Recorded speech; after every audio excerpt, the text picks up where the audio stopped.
ನಾವು ಅವತ್ತೊಂದು ದಿವಸ ತಿಳಿದವ್ರಿಗೂ ಇವತ್ತಿನ ದಿವಸ ಅಥವಾ ನಾವು ಚಟ್ಟ ಏರೋವರೆಗೂ ಅಥವಾ ನಾವು ಹೋಗೋವರೆಗೂ ಕೂಡ ನಾನು ಕಲ್ತ್ಕೊಂಬಿಟ್ಟೆ ಅಂತ ಹೇಳಿದ್ರೆ ನಿಮ್ಮ ಅಧಃಪತನ. ಕಲ್ತ್ಕೊಳ್ಳೋದು ಅನ್ನೋದು ಕೊನೆ ಗಳಿಗೆವರೆಗೂ ಕಲ್ತ್ಕೋಬೋದು.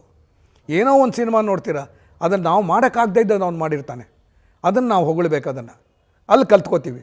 ಸೊ ಈ ಕಲಿಕೆ ಅನ್ನೋದೆಲ್ಲ ಇದು ನಿರಂತರ ಇದು. ಸೊ ಅಲ್ಲಿ ಅವತ್ತೊಂದು ದಿವಸ ನಾನು ಎಲ್ಲನೂ ನೋಡಿ ನೋಡಿ ನೋಡಿ ನೋಡಿ ಎಲ್ಲ ಕಲ್ತ್ಕೊಂಡಿತ್ತು. ಸಂಗೀತ ನಿರ್ದೇಶನನೂ ಕೂಡ ಅಲ್ಲೇ ರಾಜನ್ ನಾಗೇಂದ್ರ ಹೇಗೆ ಮಾಡ್ತಾರೆ ಅನ್ನೋದನ್ನು ನೋಡಿದ್ದು. ಒಂಥರ ಸಿಸ್ಟಮ್ ಅವರು. ಸೊ ಆ ಚಿತ್ರದ ಏನಾಯಿತು ಅಂತ ಹೇಳಿದ್ರೆ, ಪಿಕ್ಚರ್ ಎಲ್ಲ ಮುಗೀತು, ಎಲ್ಲ ಆಯಿತು, ತುಂಬ ಚೆನ್ನಾಗಿ ಬಂತು ಚಿತ್ರ. ಹುಣಸೂರು ಕೃಷ್ಣಮೂರ್ತಿಗಳು ಪಾರ್ಟ್ ಮಾಡಿದ್ದು ಚಿತ್ರ ಅಷ್ಟು ಅದ್ಧೂರಿಯಾಗಿತ್ತು.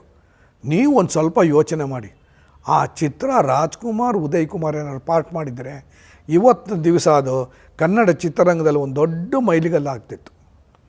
ಇದನ್ನು ನಮ್ಮ ಹುಣಸೂರವರು ಅವತ್ತು ಅದು ಯಾಕೋ ಮನಸ್ಸು ಮಾಡಲಿಲ್ಲ. ಈ ಚಿತ್ರ ಬಿಡುಗಡೆ ಆದಾಗ ಏನೋ ಗೊತ್ತಿಲ್ಲ, ಚನ್ನಪಟ್ಟಣದ ಅಭಿಮಾನಿಗಳು ಫುಲ್ ಚಿತ್ರತಂಡನ ಚನ್ನಪಟ್ಟಣದ ಕರೆಸಿ ನಾವು ಎಲ್ಲೋ ಒಂದು ಛತ್ರದಲ್ಲೋ ಯಾತ್ರಲ್ಲೋ ಇಳಿಸಿದ್ರು ನಮ್ಮನ್ನು. ಆ ಛತ್ರದಿಂದ ಹಿಡಿದು ಅಲ್ಲೊಂದು ಪಾರ್ವತಿ ಚಿತ್ರಮಂದಿರ ಅಂತ ಒಂದಿದೆ ಬಸ್ ಸ್ಟ್ಯಾಂಡ್ ಹಿಂಭಾಗದಲ್ಲಿ, ಅಲ್ಲಿಗೆ ನಾದಸ್ವರ ಊದಿ ಕರ್ಕೊಂಡು ಹೋದರು ಹೋಲ್ ಚಿತ್ರತಂಡ. ಅಲ್ಲಿ ನಾವು ಹೋದ ಮೇಲೆ ಚಿತ್ರ ಅಲ್ಲಿ ರೀಲ್ ಓಡಿದ್ದು. ಏನಲ್ಲಿ ಆ ಚಿತ್ರ ಓಡ್ತಾ ಇದ್ದರೆ, ಹುಣಸೂರವ್ರ ಡೈಲಾಗ್ ಮಾತಾಡ್ತಿದ್ರೆ, ವಿಷುವಲ್ಲು ಚಪ್ಪಾಳೆಗಳು, ಮೈ ಗಾಡ್, ಇವತ್ತು ನೆನೆಸ್ಕೋತಿದ್ರು ಕೂಡ ನನಗೆ ಜುಮ್ ಅನಿಸುತ್ತೆ. ಲೆಕ್ಕ ಹಾಕ್ತಾಯಿದ್ದೆ ಎಷ್ಟು ಸತಿ ಚಪ್ಪಾಳೆ ಹೊಡಿತಾರೆ ಅಂತ. ಮೊದಲು ಒಂದು ರೀಲಲ್ಲೇ 16 ಸತಿನೋ 18 ಸತಿನೋ ಚಪ್ಪಾಳೆ ಹೊಡೆದ್ರು. ಒಂದು ರೀಲ್ಗೆ 16 ಸತಿ 18 ಸತಿ. ಏನು ಕನ್ನಡ ಕನ್ನಡ ಕನ್ನಡ ಕನ್ನಡ ಕನ್ನಡ ಬರುತ್ತೆ ಅಂತ ಅದರಲ್ಲಿ.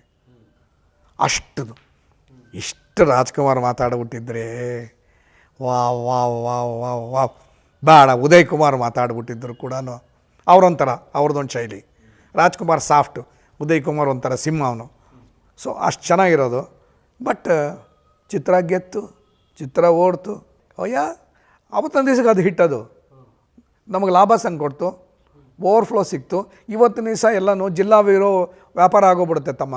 ಅವತ್ತೊಂದು ದಿವಸ ಹೇಗುತ್ತೆ ಅಂತ ಹೇಳಿದ್ರೆ, ಒಬ್ಬ ಸೆಂಟ್ರಲ್ ಡಿಸ್ಟ್ರಿಬ್ಯೂಟರ್ ಇರ್ತಾನೆ, ಅವನು ತೊಗೊಂಡು ರಿಲೀಸ್ ಮಾಡ್ತಾನೆ. ಅವನು ಬೇರೆ